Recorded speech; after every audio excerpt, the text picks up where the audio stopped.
What's up? How you doing, guys? It's the morning. It's the morning. It is definitely the morning, I can tell. I'm gonna have a coffee the next time you see me. I am Guy Swan, and we have a I'm really stoked about day 2. There are a number of panels that I actually really want to see. This one, obviously, being a major one. And I missed all of them yesterday, every one of them. So I'm gonna get to see all of them, and I'm pretty stoked. I hope you guys are going to enjoy this with me. So we have one on Bitcoin privacy, and this is a hell of a lineup to start the morning. Starting off with Hodlonaut, which first time to see him in person. Pretty stoked. Seth for privacy, my man. HBO's Satoshi, Peter Todd. And of course, the one and only BTC Sessions. Give him a round of applause, guys. Cheers. Check. All right. Good morning, everybody. Welcome.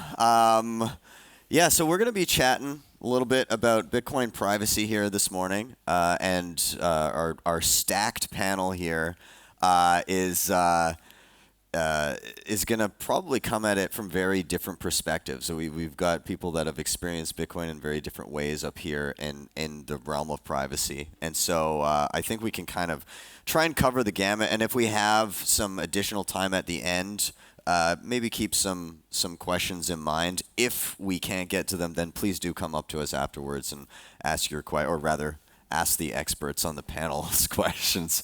But I'm going to kick off just with kind of a more of a general question down the line for each of you in terms of Bitcoin privacy, and on a personal level, how do you as individuals feel like you are currently doing in the realm of Bitcoin privacy for yourself as individuals? Satoshi, you're up first.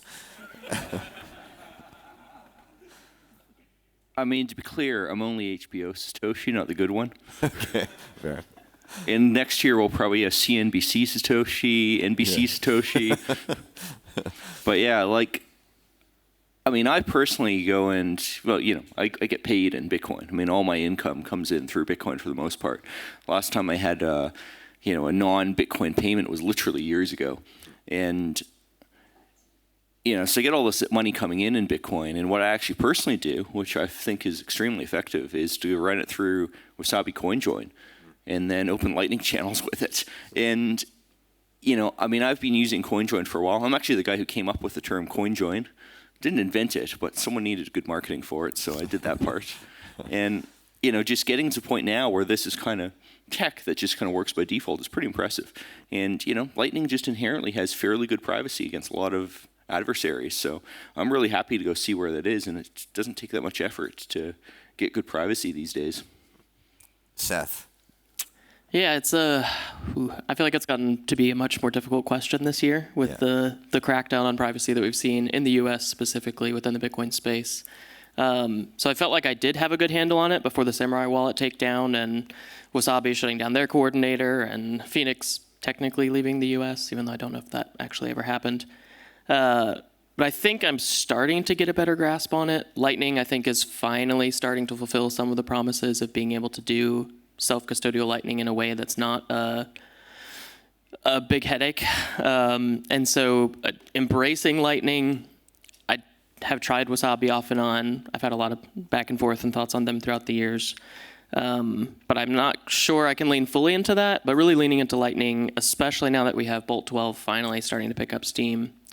We have blinded paths as a result of that. There's a lot of things coming down the pipe. I feel like that's something we've been saying in Lightning for longer than I've been in Bitcoin, but some things coming down the pipe that are actually almost here that help there. That I think that's making me feel a little bit more comfortable, but I certainly feel more on edge when it comes to my on-chain transactions, specifically since Samurai Wallet was taken down, and a lot of the tools that we easily had access to before have gotten harder. Fair enough. Hodlonaut. Yeah. Does this work? Yeah, it does. I mirror the use of the Lightning Network. I just tend to pivot towards that as much as possible when I transact with Bitcoin. I mean, I don't have probably the ambitions or the abilities to be as perfect as these guys with my privacy. So I tend to just go for the low-hanging fruit and use a VPN. If I can, I use the Lightning Network instead of on-chain, and just simple stuff. One quick note I wanted to add is just that the biggest thing for me is avoiding KYC exchanges. And I think that's become even more important and really vital to me. And that's the only way I can really stomach using Bitcoin on chain right now, is to know that at least my identity is not attached to every transaction. So that's one thing that I would just call out as an essential thing for me. I'm not going to use KYC funds to open a Lightning channel. I'm not going to use those to transact on chain with merchants, that sort of thing. So I think that's an even more vital tool and one of the biggest steps you can take towards better Bitcoin privacy, which we may hop into later, but I just wanted to throw that out as a key aspect of my stack is I do not touch KYC funds. I don't have KYC Bitcoin, et cetera.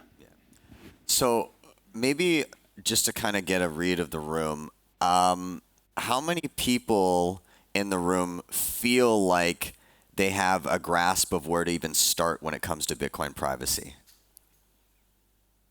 Okay, all right. So there's a few hands, but there was a lot not coming up. Okay, so let's start with something along these lines. Is where do, and anybody can dive in on this question, where do you feel people make the most mistakes when it comes to compromising their own privacy getting into Bitcoin? Not using Lightning. In fact, I want to see a show of hands. How many people here use a Lightning wallet, at least say once a month? Well, yeah, everyone has brought up their hands. I mean, you're getting half-decent privacy. Yeah, look, even custodial Lightning has a much better privacy model against most adversaries than on-chain Bitcoin. Wallet of Satoshi is far more private against the majority of people who'd want to undo your privacy than any on-chain Bitcoin wallet. It just doesn't broadcast info to the world. Sure, Wallet of Satoshi has it. I mean, they're Australian or something? Australian government probably has hacked into it. Yeah. But so many other adversaries haven't. Iran can't figure out your Wallet of Satoshi things. Of course, PayPal has the same property too. Yeah. Seth, what do you think people most often make mistakes in? Yeah, I mean, I think I touched on one before, which is just attaching your identity to your Bitcoin. As one of the very, very few things that Satoshi actually talked about in the white paper when it comes to privacy. His note on privacy was wildly minimalistic. I wish he had said more. I would have loved to hear that. And I know he did speak about it a bit in Bitcoin Talk Forum and that kind of thing, but really avoiding your personal identity being attached to on-chain activity is the biggest step. And if you do that, but you don't actually grasp any other Bitcoin privacy tools, you're going to have far better privacy than the majority of Bitcoiners. So I think the biggest mistake I see is people only using centralized KYC exchanges and attaching their identity. And I'm not here to say that you can't ever use them. I mean, I certainly lean that way, and that would be what I would advocate for, is lean into peer-to-peer exchanges. Especially, we've been talking about Lightning Network privacy. RoboSats is just a fantastic peer-to-peer exchange that's Lightning only.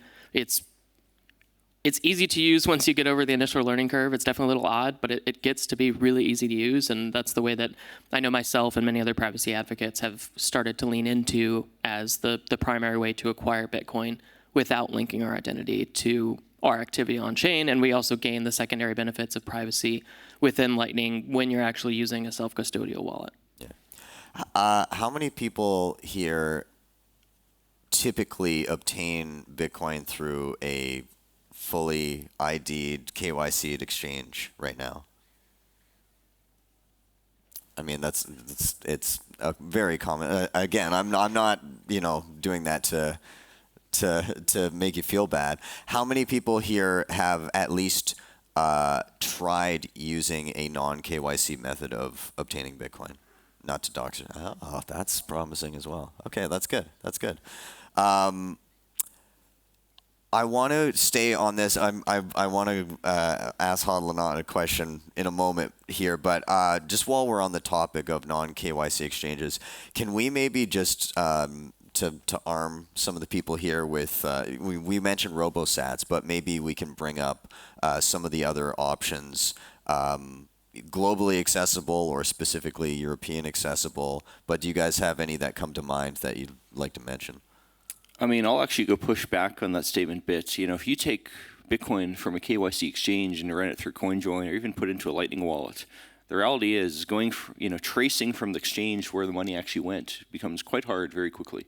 So I'm not actually too worried about that. Now, having said that, I mean, I quite like Vexel. Yeah. You know, give that a try. But like, I wouldn't be afraid to buy Bitcoin on an exchange and run it through CoinJoin. Now, I might be afraid of what my government might do to me for doing that, but I'm not worried about them figuring out where that money went. Unless you don't want people to necessarily know that you have Bitcoin in the first place. Yes, but that is a separate Yes. privacy question. That's a question of how much you may own. Yeah. And it's not even, it certainly is not something where it's guaranteed that you still own that amount. Yeah. Of course, it also depends on, what is like capital gains in your country. I mean, how does that get treated? Yeah. Do you have unrealized capital gains? Yeah. How many people here have ever tried a CoinJoin tool before? Okay. All right.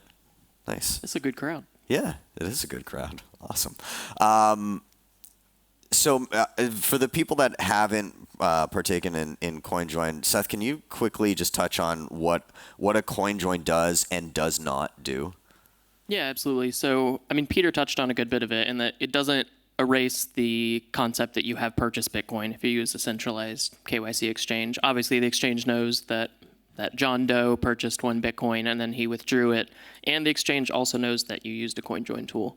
But essentially what CoinJoin is it's a tool that allows you to break the history of your Bitcoin UTXOs. It lets you have a point in history where you come together with other people, you create a collaborative transaction. Essentially, you just communicate together to build one transaction where you each contribute inputs, you each get your own input back as an output, usually of an equal amount. So like 0.5 BTC, you're each contributing, each person gets back 0.5 BTC, but no one on the outside, and even none of the participants, know what any of the other people's actual output is.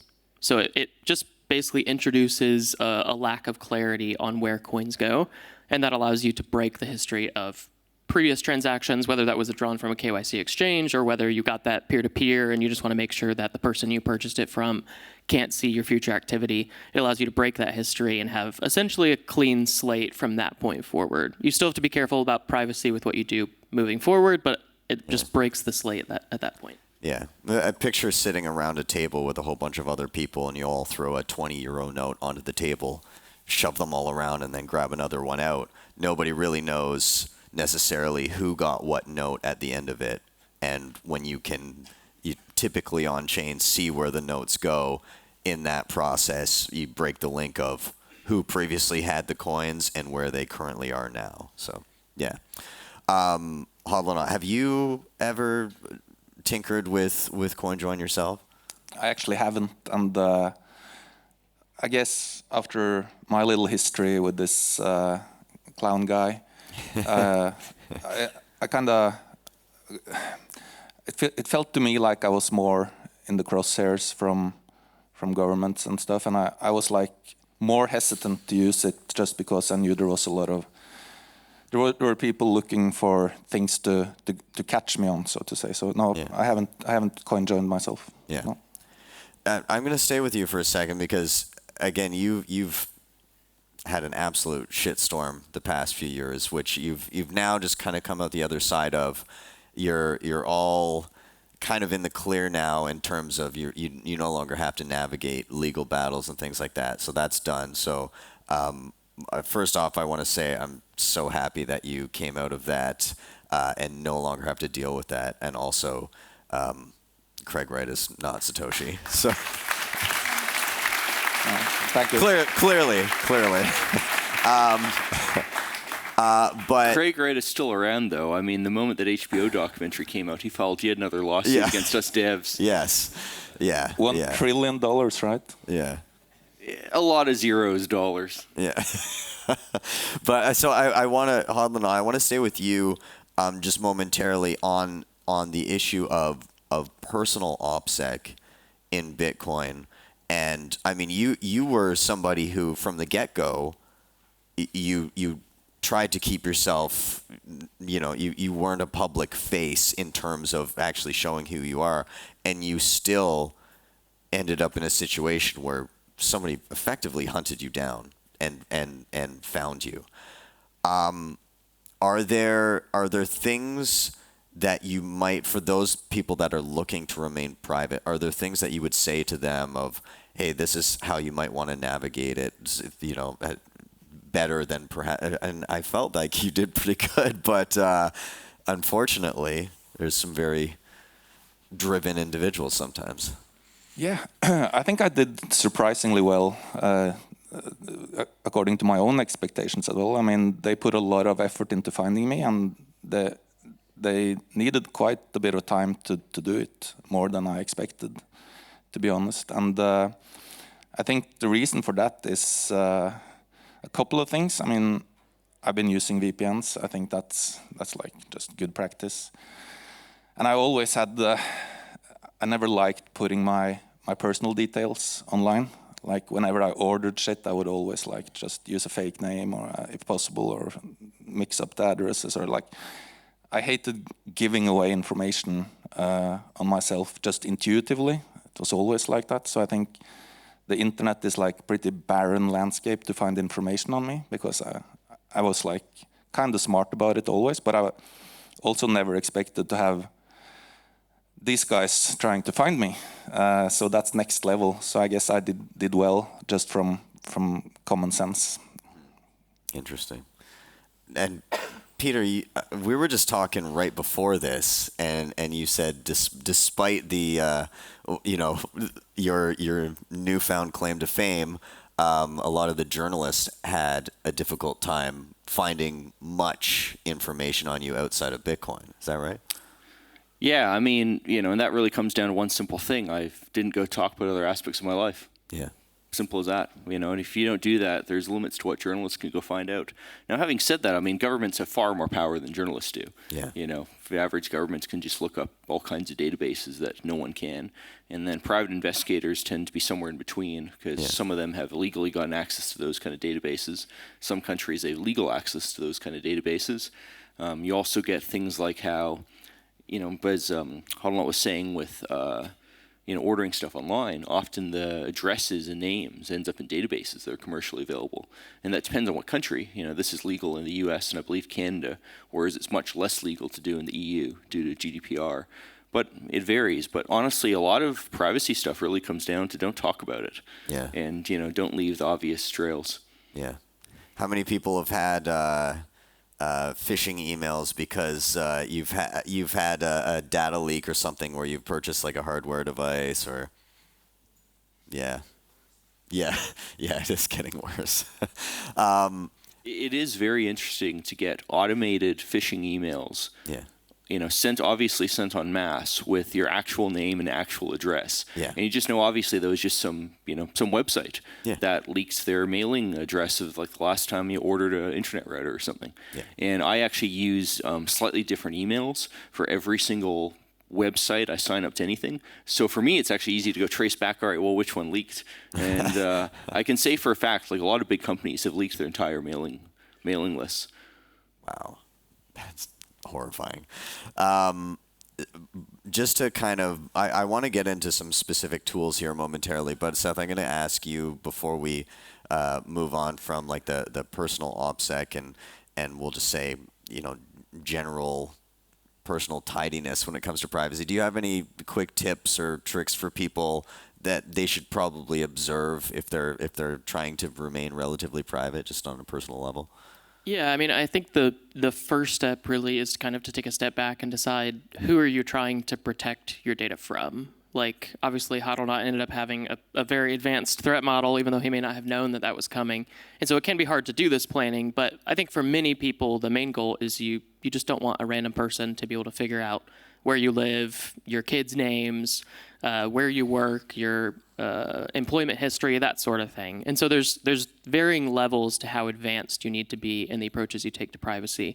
But some very low-hanging fruit, like Peter said, are just don't talk about personal things on social media and don't talk about all of the things that you've done in the past.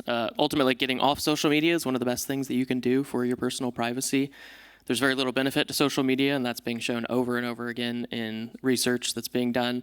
And it's a just a plague when it comes to personal privacy. So I think that's a good step. It's a very hard one. I understand that. As Hodlonaut mentioned, VPNs, good privacy-preserving, non-logging VPNs, things like Proton, Mullvad, IVPN. They're a good first step in just protecting you against your internet service provider. They shift trust. They don't eliminate the ability for someone to monitor what you're doing online, but they shift the trust to someone that you trust more and someone that doesn't have your personal details at the same time. So I think those are some important ones.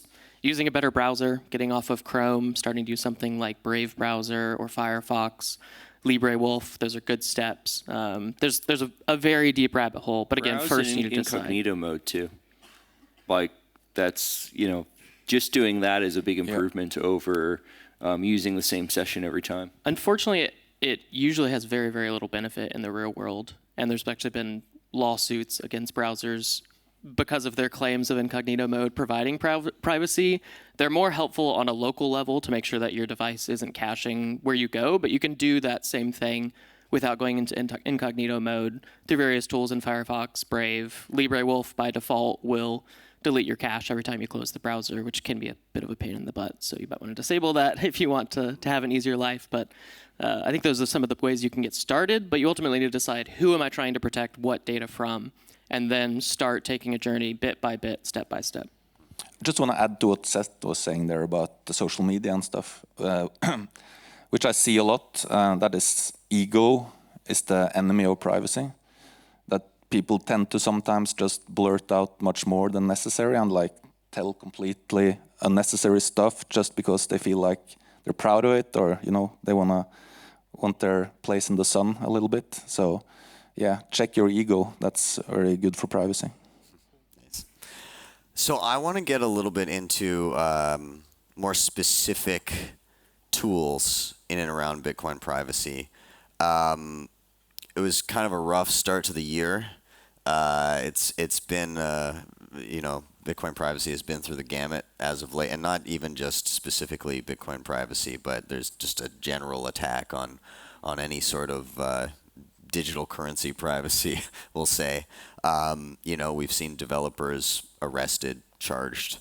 Of course, Samurai shut down. Wasabi voluntarily wound down their CoinJoin coordinator. But in the wake of that, we've also seen a little bit of pushback to that in the form of, okay, well, Wasabi coordinators are now popping up in the wild, and you can sub in different coordinators. Wasabi works just as well as it used to. The main coordinator that's popped up works every bit as well as Wasabi previously worked. So, and I got to say, in some ways, I think Samurai shutting down was kind of a good thing for privacy, because Samurai was not private. It was so bad, it's plausible it was a honeypot. What do you think, Seth? Definitely differing viewpoints here. There were definitely issues in the Samurai architecture that were intentionally chosen to provide privacy to people who wouldn't otherwise have access. Specifically, mobile CoinJoin privacy is something that's very, very difficult to do without the trade-offs that they made. But there were also a massive amount of people using Samurai Wallet in a way that was fully privacy-preserving, running their own node. That was made very easy to do by Samurai Wallet and others within their community, like Ronin Dojo. Samurai Wallet was proven time and time again to be a fantastic privacy-preserving tool. And so far, even in the wake of their takedown, there hasn't been any sign that details have been revealed about users' activity. It's certainly possible, and the downside of users providing XPubs to their servers who were mobile-only users was a problem. They claimed to have deleted them immediately. We'll see in court if that was true or not. That's going to be an interesting part of it for sure, is if they were diligent in that and did a good job. But Samurai Wallet was proven over the years to be a really fantastic tool for privacy, and it is a massive loss to the ecosystem, both specifically because we lost Samurai Wallet, the tool, and because of the insane chilling effect that's happened as a result of the Samurai Wallet takedown in so many other privacy projects shutting down, moving out of the US, et cetera. Without derailing this whole thing, I'll just say that is a very niche view in the technical community. And I'd strongly suggest people to go try out Wasabi if they're really feeling adventurous. Try out Join Market. So let's touch on the fact that there's very different there's a number of different CoinJoin tools that previously existed and are making, I suppose, a resurgence here. So we had Wasabi Wallet, we had Samurai Whirlpool, Join Market, which if you're running, say, like a Start9 or an Umbrel, you can get Jam, which is just a nice kind of UI to interact with. We also see some developments in and around, what's it called, Joinster, which is using Noster to coordinate coin joins. I've not played with that one yet myself, but the first three I'd played with. So maybe we can touch on first, say, the difference between the approach in CoinJoin from Samurai versus Wasabi, because there's Wabi Sabi and then there was Whirlpool. I don't know who wants to tackle this, but maybe we just focus on the ones that people can use right now. Maybe Okay. that would be more helpful. So that's a hard part but, for me. Okay, so I guess the same may apply eventually. So what I'll say is, somebody, an anonymous dev, just forked Samurai and created Ashigaru. And so right now, there's not a Whirlpool coordinator type with it, but all of the other privacy tools or two-person coin joins, all that kind of stuff is still there. And I would not be surprised to see a similar situation happen to what just happened with Wasabi, where, I'll sub in this coordinator. I would not be surprised to suddenly see a Whirlpool-esque coordinator pop up in the future. So what I wanted to touch on is, what was the difference in approach between Wasabi and what a coin join practically looked like versus how Samurai did it? I mean, so Wasabi under the hood is eCash, in a sense. And what a Wasabi round does is you go and post one or more inputs, and you're effectively issued eCash by the Wasabi coordinator that then gives you the right to go back later in the round to add outputs. And the way that Wasabi picks output amounts is with a whole bunch of different denominations that collectively go add up to the amounts that you had inputted, but also match other outputs. So typical Wasabi round will have, easy 10 people in, many outputs out, and that's what gives you that k-anonymity set, because any of these outputs could have come from any of these inputs. And because it is eCash, there's a blinding factor in there. So the Wasabi coordinators mathematically cannot link one to the other.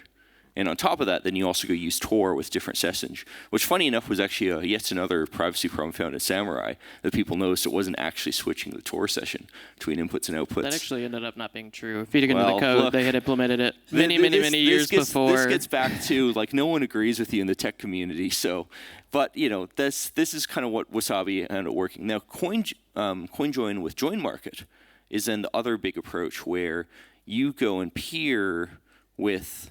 you want to go send money, and you go and get a Join Market peer to then provide matching funds in a coin join. So that's sort of a two-person coin join.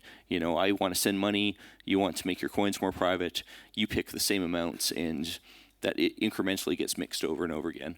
And that way of doing things is interesting because there's so many people offering coin join services on Join Market in a decentralized way, which Wasabi fundamentally doesn't do. Wasabi is designed to be centralized in the coordinator.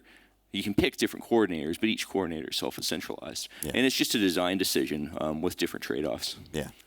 Now, I do want to touch on the fact that if you coin join and then you go to use a service later on, there's a possibility that service will say, look what you've just done. You're a high-risk individual, and we're going to flag this, and we're going to request. And this is why I coin join, then stick it into Lightning, because Lightning has excellent privacy in a different security model. But the important thing is, if I have coin join coins and I use Lightning to, say, deposit them into Kraken, Kraken has no idea what my actual coins were. That's very well shielded from them.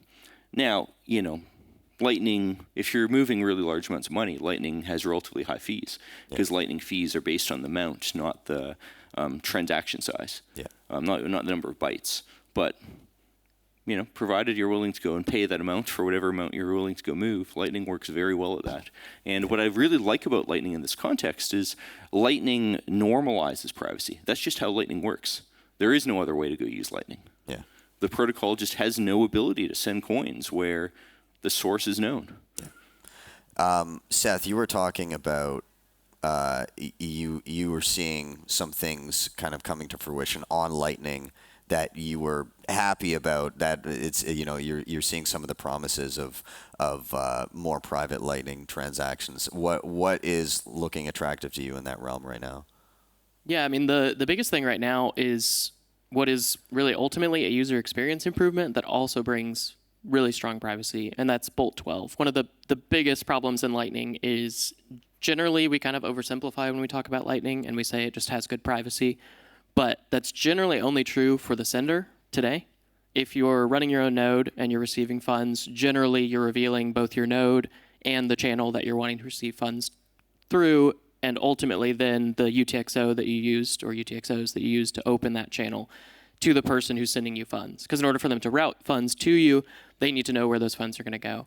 Thankfully, there is an alternative to that. Bolt 12 includes something called blinded paths. So not only do you get the user experience benefit in Bolt 12 of you don't have to generate an invoice every time, you don't have to set an amount, you don't have to use some sort of centralized server or run your own infrastructure to have a fancy address like tips@sethforprivacy.com or something like that. You have a static offer, and it includes something called blinded paths, which ultimately all that means is that when someone goes to send you funds, your node actually provides them a node a few hops away that they send the money to, and then trustlessly that node has to forward those funds onto you. So you never reveal to the sender what your node actually is, what the channel that you're receiving funds through actually is, and it provides very strong receiver privacy, which has been the big issue in Lightning privacy from day one that usually doesn't get talked about enough, while sender privacy has actually been very, very good, again, when using a self-custodial wallet where you're actually doing the pathfinding on your phone, which isn't every wallet. Like, for instance, Phoenix Wallet, which I absolutely love, does not do pathfinding on your device. You trust Phoenix Wallet to actually find the route to who you want to pay, and thus you trust Phoenix, or Async, the company, with information on who you're paying and how much. But Bolt 12 is a fantastic privacy improvement that now is live in Core Lightning. It's live in Phoenix. I think their underlying implementation is Eclair. And hopefully in L&D sometime soon. I'm hearing maybe like 6 to 12 months, but everyone keep putting pressure on Lightning Labs to ship Bolt 12 so that we have better privacy for everybody in Lightning. To be clear, blinded paths are not actually a Bolt 12 feature. I know, but that's the way that they're being broadly deployed. Well, as an example, I mean, L&D already supports blinded paths because they're not actually directly tied to Bolt 12. But I mean, the thing I'd say about Lightning, though, with receiver privacy is it's still a much better situation, even in the dumbest version, even what's currently shipped in most cases. Because while, yes, you may learn about a particular UTXO that the person has a channel on, that doesn't tell you anything about how many payments are actually going through that UTXO. It doesn't give you information on what the balance of that UTXO is. What side of the channel funds are on. All you know is, well, yeah, at one point, they opened a channel with that particular UTXO, but that doesn't tell you what they've actually used it for. Yeah, and if you went to an LSP to have it, that's a good point. Like most cases, it's probably an LSP, and I mean, the LSP is just a big pool of UTXOs. It doesn't give you any information on where the money actually came from. Except once you have a node ID and a channel, you can very easily do balance probing today, and that's been possible for years. You can't for end users, though, with private channels, because you can only do balance probing through routed channels. No, that's not true. No, there's been a lot of work on balance probing within private channels. One of the guys behind Mutiny, Tony, I have no idea how to pronounce his last name, showed this publicly that you were able to balance probe. I know what he's referring to. It does not actually work in the way you're making it sound. But anyway, let's. Hodlonaut, have you been balance probed much, or? No. Fair. Do you guys have favorite Lightning wallets that you would kind of recommend to people to check out? Well, sorry for all the U.S. people in the audience, but Phoenix. And if you are a U.S. person in the audience, well, you should have an Android and you should install Phoenix with APKs. Yes. And if you're a person in the audience, period, who's a human being with a heart, you should ditch your fucking iPhone because not being able to sideload apps is ludicrous. Yeah.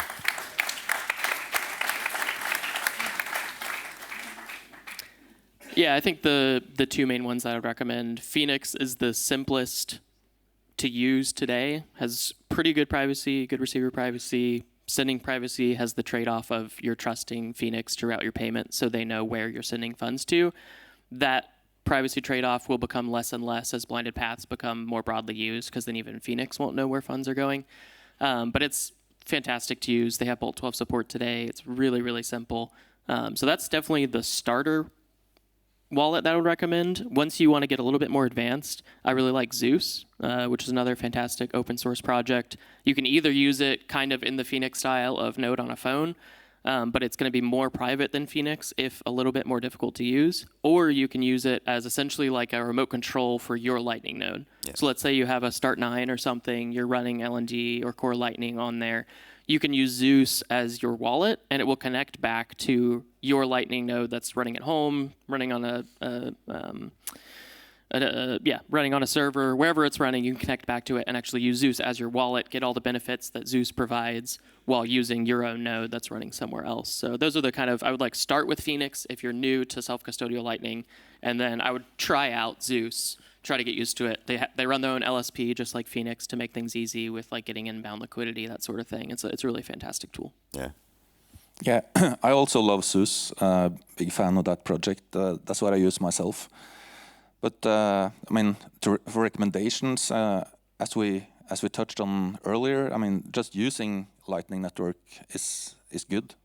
So I have to give props to Wallet of Satoshi for just the ease of use and such a great onboarding tool, in my opinion. I think a lot of people have had their eyes opened by like trying out Wallet of Satoshi, installing it on their phone and having some sats sent to them. Great product. Yeah. I want to echo Zeus as a remote control for my node. I've been, in particular, I've been over the moon with the fact that this is one of the first times where I've been able to access my node in a way where it's been consistent and easy to use and works like that. And if you haven't tried, I really actually enjoy the Albi Hub tool for channel setup and everything, and they've got automated kind of LSP stuff. But just downloading that app, especially somebody that's like, I want to try running my own Lightning node, it at least gives you some guidance as you get started. Oh, step one, you might want to do this, and then it'll walk you through. So yeah, if you're running your own node, whether it be Start 9 or Umbrel, I think those are the two it's on right now, download Albi Hub, and it'll kind of walk you through step by step to get started. Excellent tool, and then pair Zeus. Zeus is probably the Lightning interface I use the most. Yeah. And then I also go use Blixt, which is another one of these like LND on your phone things. Yeah. But of course, again, ease of use for someone who hasn't tried this stuff. You know, Phoenix if you want to be non-custodial, Wallet of Satoshi if you don't care. Yeah, fair enough. I do want to touch on another thing that's we're just kind of starting to see a little bit more. And Seth, I want to specifically ask you, because you're you're now working with the wallet that is kind of doing the most work on this currently. You're with Cake Wallet, and you guys have implemented silent payments. And so, can you maybe just talk on what is that? Why is it important? Yeah, absolutely. So, silent payments has been near and dear to my heart since Ruben Thompson kind of dropped a bomb on the Bitcoin community in 2022 with the idea of silent payments. Ultimately, it's an improvement on stealth addresses or paynims. If you've ever been a Samurai user, followed that space, it really is kind of like Bolt 12. It's a user experience improvement that has privacy kind of snuck in through the Trojan horse of user experience. But when we think about using Bitcoin addresses, for those of us who have been in the Bitcoin space for a long time, you're probably just used to this idea of you get a new address every time. You don't want to reuse addresses. Your address always changes. Unfortunately, probably if you're using a centralized exchange, your address doesn't change when you're depositing funds, or maybe when you're withdrawing either. You can't change it easily. But you're used to all these weird quirks with how Bitcoin addresses work. But if you move outside of our space, or you hand a Bitcoin wallet to a newcomer, this idea of constantly rotating addresses is really confusing, and it's scary to users because they don't understand that all of these addresses go to my wallet. They all point to the same thing. And it takes a lot of education to get over that, or a lot of just time in the trenches like we've had getting used to that idea. But what silent payments do is they allow us to have one single static address for your Bitcoin wallet. You can create multiple silent payment addresses, but won't worry about that right now. You can have one static Bitcoin address for your wallet. It never changes. You can send it to a friend. They can add it to the address book in their wallet. You can give it to an exchange. You can receive payments on it. Every single person that sends you funds to that silent payment address, there will be no link on-chain between that silent payment address and the actual on-chain address that you receive funds to. The sender actually creates the address for you, which is a weird concept that takes a little bit more explaining, but ultimately, in the end, you receive funds to a brand new Taproot address every time, even though you don't have to generate it every time. You don't have to give out a new address. When someone wants to pay you, you don't have to go hit receive, get a new address, copy, paste every time. You just have this address. You can post it in your Twitter bio. You can post it on a GitHub README. You can raise funds via donations using it. And you get the improved user experience of not having to worry about changing addresses every time without the obvious address reuse that would normally come with that in Bitcoin. It's an incredibly powerful feature, I think, especially when exchanges start picking it up, because they're the biggest problem when it comes to address reuse on the deposit and withdrawal side. That's going to be especially powerful for just the low-hanging fruit of Bitcoin privacy. But it's been really, really cool to see it go from just idea that Ruben Thompson had to implementation with a lot of work between Ruben Thompson and Josie Bake to actually live in the wild in production in Cake Wallet, which is where I work as VP of Operations. Really trying to be on the cutting edge of bringing this technology to more people. It's very early. We're doing a lot of work on the server side because there's different sync requirements right now with silent payments, even though there are ways you can do it that work around that sync requirement. But it's just a really cool user experience improvement that also, when you bundle it with something like Bolt 12 and then BIP 353, which is basically like Bitcoin usernames over DNS, you can do really cool things like have Seth at sethforprivacy.com, and I can get paid privately on-chain via silent payments or privately off-chain via Bolt 12 without having to run any server infrastructure. I don't have to run a Start9 at home. I don't have to trust some centralized provider. I get privacy on-chain and off-chain, receiver privacy on-chain and off-chain without having to do anything extra. And it's a really powerful combo that's going to bring better privacy to Bitcoiners really in the Trojan horse of user experience. Awesome. All right, we've got a couple of minutes left. I'm going to start at the end. We're going to work our way down. I want each one of you to take 30 seconds and give the audience privacy homework. What's one thing that you would like them to do when they get home from this conference that can help improve their privacy? We're going to start with Hodlonaut. Start using a VPN if you don't already do it. Start running your own node. Stop making excuses for not doing it. It's much easier than you think. Yeah, I think it's important to not get too much homework, so I think that's it. Is there a VPN you like, Hodlonaut? Is there a VPN you like? I mean, I probably use a sub-perfect VPN. Okay. I use Nord myself. It works, but I'm sure it's not the best for privacy. Fair enough. Yeah, I mean, I think mine would probably be with avoiding KYC being, I think, the lowest hanging fruit of Bitcoin privacy. It would just be go try RoboSats.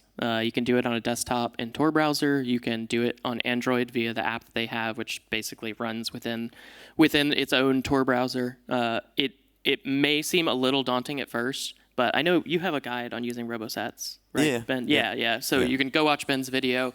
once you get used to using it, it's just been an amazing tool to be able to buy and sell Bitcoin in a way that doesn't reveal my identity to a central entity, that supports the peer-to-peer economy, and does it all over Lightning so that you have pretty good privacy assurances at the same time. So I would definitely recommend just spend enough time, actually do a trade, not just open it up, get scared and close the app and uninstall, but actually do a trade, try it out. I think it's a huge benefit. Peter, you get the final word. Well, I mean, Hodlonaut had good advice there, and I always like to go point out a Bitcoin node is just software. You can run it on your laptop just fine. You don't need a special piece of hardware for it or anything. I mean, I've got like two Bitcoin nodes on my laptop because I use VMs for Bitcoin and then development work, and just install the software and run in per node. And I also got to go reiterate, get an Android phone before they take all this stuff off the app stores. And I can also go say, do a Vexel trade. And I'm kind of a bit self-serving there because I probably could use some, cash. So if you guys want to do a Vexel trade, I might be your counterparty. Nice. And I'll throw out something at the very end here. If you want to experiment with CoinJoin, I did a recent video on subbing in your own different coordinator with Wasabi. You can check that out. And then I just did a tutorial on setting up your own dojo for Ashigaru wallet. So I walk through how to do that and set it up, and I will follow that up when I get home with how the wallet functions in pairing it with the node. So check those out, and let's have a big round of applause for our panel. Awesome. Gentlemen, thank you.